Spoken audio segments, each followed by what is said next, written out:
امام علی علیہ السلام کی خدمت میں ایک نجومی آیا اور کہنے لگا، یا علی، میں ستاروں کی گردش سے یہ دیکھ رہا ہوں کہ چند ایام میں مجھ پہ بڑی بڑی مصیبتیں آئیں گی۔ کیا کوئی ایسا عمل نہیں جس سے قسمت کو بدلایا جائے اور یہ مصیبتیں مجھ سے دور ہو جائے؟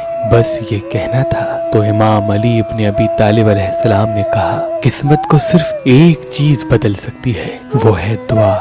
تمہارے والدین کی دعا، تمہارے اساتذہ کی دعا، تمہارے رشتہ داروں کی دعا، تمہارے گھر والوں کی دعا، غریبوں کی دعا، مساکین کی دعا۔ تو اس شخص نے کہا، یا علی، بس تو آج کے بعد میں تمام لوگوں سے یہ کہوں گا کہ میرے حق میں دعا کرو۔ تو امام علی نے کہا، دعا کا تعلق لفظوں سے نہیں بلکہ دل سے ہوتا ہے۔